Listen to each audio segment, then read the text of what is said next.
Bismillahirrahmanirrahim.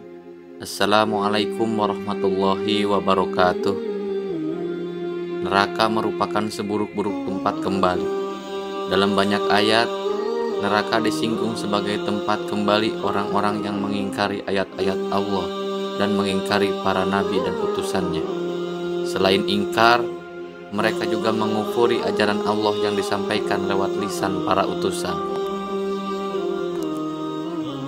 Sebagaimana Yazid Ar-Roksi meriwayatkan dari Anas bin Malik, malaikat Jibril datang kepada Rasulullah pada waktu yang tidak biasa dengan raut muka yang berbeda dari biasanya. Rasulullah bertanya, "Wahai Jibril, kenapa aku melihat raut mukamu berbeda?"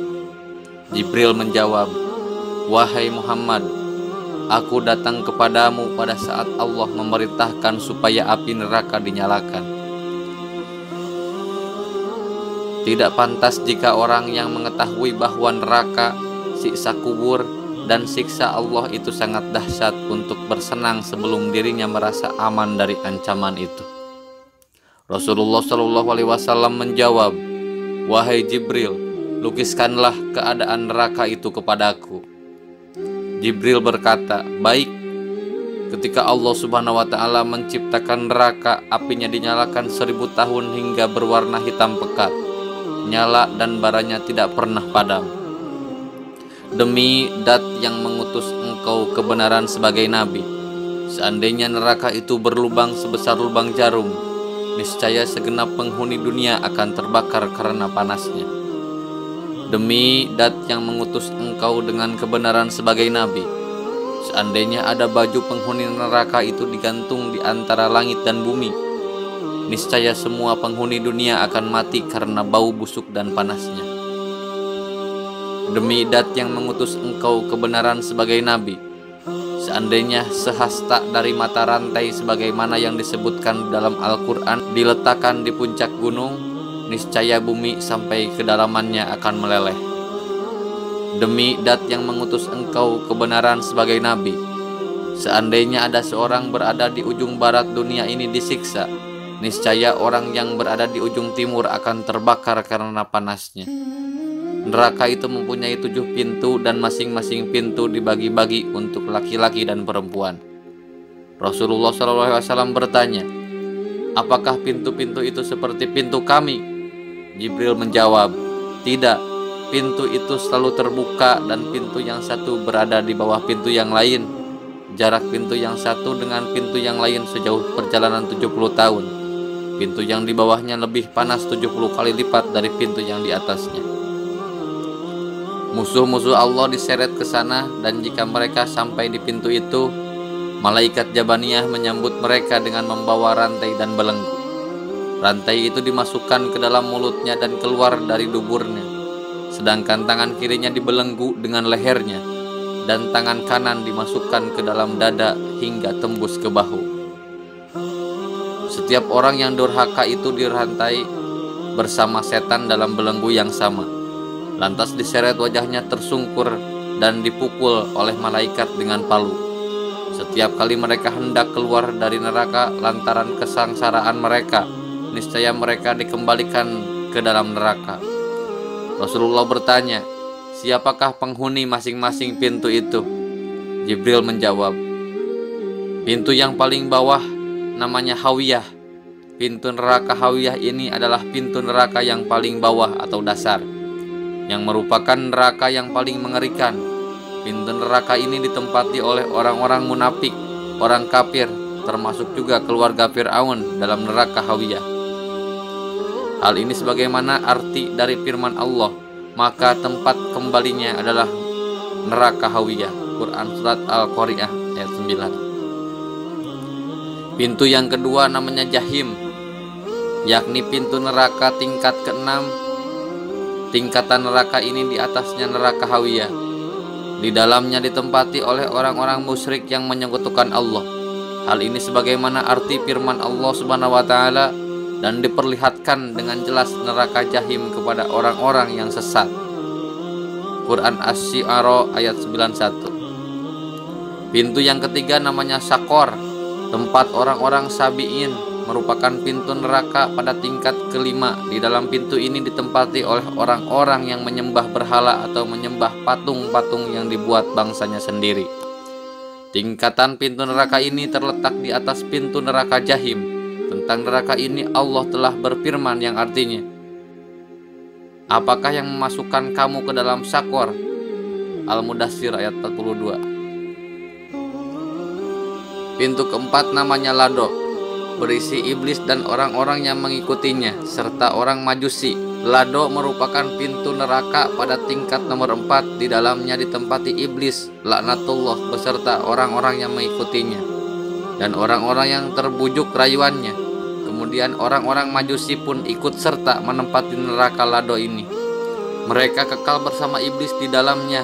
Tingkatan pintu neraka Lado ini di atas pintu neraka Sakor.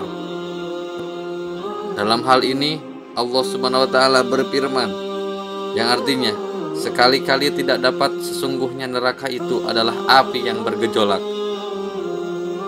Dengan demikian dapat disimpulkan bahwa iblis dan para pengikutnya akan dimasukkan ke dalam neraka Lado, seperti apa yang dikatakan oleh malaikat maut, malaikat Israel, ketika iblis hendak dicabut nyawanya. Maka malaikat maut itu berkata bahwa iblis akan diberi minuman dari neraka Lado. Pintu kelima namanya Hutomah, tempat orang-orang Yahudi, merupakan pintu neraka pada neraka tingkatan ketiga. Di dalamnya ditempati oleh orang-orang Yahudi dan para pengikutnya. Pintu neraka Hutomah ini tingkatannya di atas pintu neraka Lado yang dihuni para iblis. Tentang neraka Hutomah ini Allah Subhanahu wa taala berfirman dalam Al-Qur'an yang artinya, dan tahukah kamu apakah Hutomah itu? Yaitu api yang disediakan Allah yang dinyalakan. Quran surat Al-Humazah ayat 5-6. Pintu yang keenam namanya Sa'ir, merupakan pintu neraka pada neraka tingkat kedua. Di dalamnya ditempati oleh orang-orang Nasrani dan para pengikutnya. Pintu neraka ini berada di atas tingkatan pintu neraka Hutomah. Mengenai neraka ini Allah Ta'ala telah berfirman, dan dia akan masukkan ke dalam api yang menyala-nyala. Neraka surat Al-Insyiqaq ayat 12. Selanjutnya Jibril terdiam karena merasa segan kepada Rasulullah SAW. Kemudian Rasulullah bertanya, kenapa engkau tidak memberitahukan penghuni pintu yang ketujuh? Jibril menjawab, pintu ketujuh namanya pintu neraka Jahanam, merupakan pintu neraka yang paling atas atau pertama. Di dalamnya berisi umatmu yang melakukan dosa-dosa besar dan tidak tobat sampai mereka meninggal dunia. Rasulullah SAW pingsan mendengar penjelasan Jibril tersebut. Jibril meletakkan kepala Rasulullah di pangkuannya sampai beliau sadar kembali. Salman Al-Farisi datang dan berdiri di depan pintu seraya berkata, Assalamualaikum ya ahla baitir rahmah. Apakah saya bisa bertemu dengan junjunganku Rasulullah SAW? Namun tidak ada yang menjawab, sehingga mereka pun menangis dan terjatuh. Rasulullah SAW bersabda, betapa besar cobaan yang menimpaku dan aku merasa sangat sedih. Jadi ada di antara umatku yang akan masuk neraka. Jibril menjawab, benar, yaitu umatmu yang mengerjakan dosa-dosa besar. Kemudian Rasulullah SAW menangis dan Jibril pun juga ikut menangis. Rasulullah lantas masuk ke rumahnya dan menyendiri. Beliau hanya keluar rumah jika hendak mengerjakan sholat dan tidak berbicara dengan siapapun. Dalam sholat beliau menangis dan sangat merendahkan diri kepada Allah Subhanahu wa taala. Pada hari yang ketiga, Abu Bakar radhiyallahu anha datang ke rumah beliau dan mengucapkan, Assalamualaikum ya ahla baitir rahmah. Apakah saya bisa bertemu dengan Rasulullah? Namun tidak ada seorang pun yang menjawabnya, sehingga Abu Bakar menangis terseduh-seduh. Umar radhiyallahu anha datang dan berdiri di depan pintu seraya berkata, Assalamualaikum ya ahlal baitir rahmah. Apakah saya bisa bertemu dengan Rasulullah? namun tidak ada seorang pun yang menjawab, sehingga Umar lantas menangis terseduh-seduh. Kemudian Salman bangkit dan mendatangi rumah Fatimah.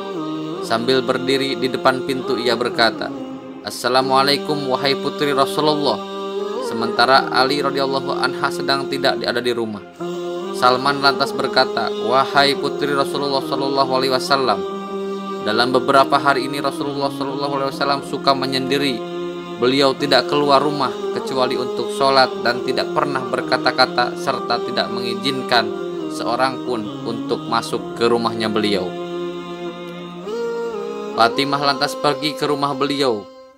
Di depan pintu rumah Rasulullah sallallahu alaihi wasallam, Fatimah mengucapkan salam dan berkata, "Wahai Rasulullah, saya adalah Fatimah."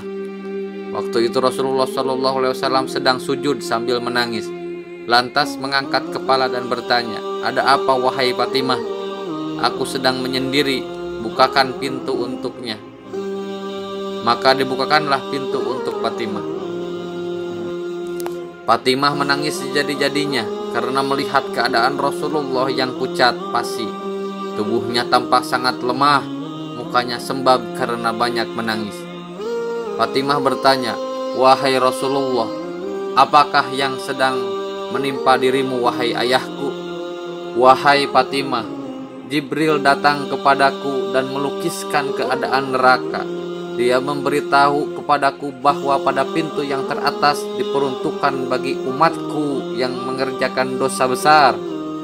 Itulah yang menyebabkan aku menangis dan sangat sedih." Fatimah bertanya, "Wahai Rasulullah, bagaimana mereka masuk ke neraka itu?" Beliau bersabda, "Mereka digiring ke neraka oleh malaikat. Wajah mereka tidak hitam, mata mereka tidak biru, mulut mereka tidak disumbat, dan mereka tidak dibelenggu ataupun dirantai." Fatimah bertanya, "Wahai Rasulullah, bagaimana sewaktu mereka digiring ke neraka oleh malaikat?" Beliau bersabda, "Laki-laki ditarik jenggotnya, sedangkan perempuan dengan ditarik rambut ubun-ubunnya. Banyak di antara umatku yang masih muda ketika ditarik jenggotnya untuk digiring ke neraka berkata, 'Betapa sayang kemudaan dan ketampananku.' Banyak di antara umatku yang perempuan ketika ditarik ke neraka berkata, 'Sungguh aku sangat malu ketika malaikat yang menarik umatku itu sampai ke neraka dan bertemu dengan Malik.' Malik bertanya kepada malaikat yang menarik umatku itu, 'Siapakah mereka itu?' 'Aku tidak pernah melihat orang-orang yang tersiksa seperti mereka. Wajah mereka tidak hitam, mata mereka tidak biru, mulut mereka tidak disumbat, mereka tidak dibarengkan dengan golongan setan, dan mereka tidak dibelenggu atau diikat lehernya.' Malaikat itu menjawab, 'Kami diperintahkan untuk membawa mereka kepadamu dalam keadaan seperti itu.' Malik berkata kepada mereka, 'Wahai orang-orang yang celaka, siapakah sebenarnya kalian ini?' Dalam hadis yang lain disebutkan bahwa ketika mereka ditarik oleh malaikat, mereka selalu menyebut-nyebut nama Muhammad. Ketika mereka melihat Malik, mereka lupa untuk menyebut nama Muhammad SAW karena seramnya malaikat Malik. Mereka menjawab, 'Kami adalah umat yang diturunkan Al-Quran kepada kami dan termasuk orang yang mengerjakan puasa pada bulan Ramadan.' Malik berkata, 'Al-Quran hanya diturunkan untuk umat Nabi Muhammad SAW.' Ketika mendengar nama Muhammad, mereka berteriak seraya berkata, 'Kami termasuk umat Muhammad SAW.' Malik berkata kepada mereka, 'Bukankah di dalam Al-Quran ada larangan untuk mengerjakan maksiat-maksiat kepada Allah Ta'ala?' Ketika mereka berada di tepi neraka dan diserahkan kepada malaikat Jabaniyah, mereka berkata, 'Wahai Malik, izinkanlah kami untuk menangisi nasib kami.' Malik mengizinkannya dan mereka lantas menangis dengan mengeluarkan darah. Malik lantas berkata, 'Alangkah baiknya seandainya tangis ini kamu lakukan sewaktu berada di dunia.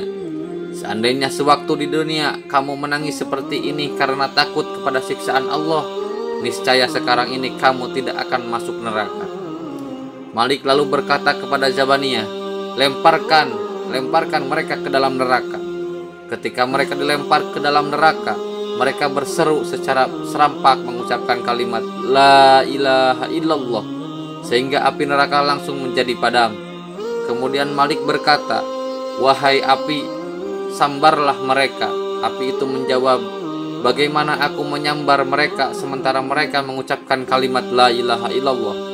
Malik berkata lagi kepada api neraka, sambarlah mereka. Api itu menjawab, bagaimana aku menyambar mereka sementara mereka mengucapkan kalimat La ilaha illallah. Malik berkata, benar, namun begitulah perintah Allah Ar-Rash. Kemudian api itu pun menyambar mereka. Di antara mereka ada yang disambar sampai 2 telapak kakinya, ada yang disambar sampai 2 lututnya, dan ada yang disambar sampai lehernya. Ketika api itu akan menyambar muka, Malik berkata, jangan membakar muka mereka, karena dalam waktu yang cukup lama mereka bersujud kepada Dat yang Maha Kuasa. Dalam Al-Quran, Allah telah mensifati neraka Jahannam sebagai berikut. Sesungguhnya neraka itu melontarkan bunga api sebesar dan setinggi gunung. Quran Surat Al-Musilat 32. Dan sesungguhnya Jahannam itu benar-benar tempat yang telah diancam kepada mereka, pengikut-pengikut setan semuanya. Quran Surat Al-Hijr ayat 43. Dari hadis Qudsi, bagaimana kamu masih bisa melakukan maksiat sedangkan kamu tak dapat bertahan dengan panasnya terik matahariku? Tahukah kamu bahwa neraka Jahannamku itu mempunyai 7 tingkat? Setiap tingkat mempunyai 70.000 daerah. Setiap daerah mempunyai 70.000 kampung. Setiap kampung mempunyai 70.000 rumah. Dan setiap rumah mempunyai 70.000 bilik. Setiap bilik mempunyai 70.000 kotak. Setiap kotak mempunyai 70.000 batang pohon jarkum. Di bawah setiap pokok jarkum mempunyai 70.000 ekor ular. Di dalam mulut setiap ular yang panjang 70 hasta mengandung lautan racun yang hitam pekat. Juga di bawah setiap pokok jarkum mempunyai 70.000 rantai diseret oleh 70.000 malaikat.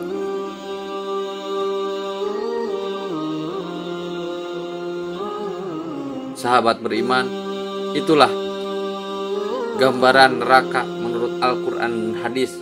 Semoga kita semua bisa dilindungi oleh Allah Subhanahu wa Ta'ala dan dijauhkan dari siksa api neraka. Amin ya Rabbal Alamin. Wassalamualaikum warahmatullahi wabarakatuh.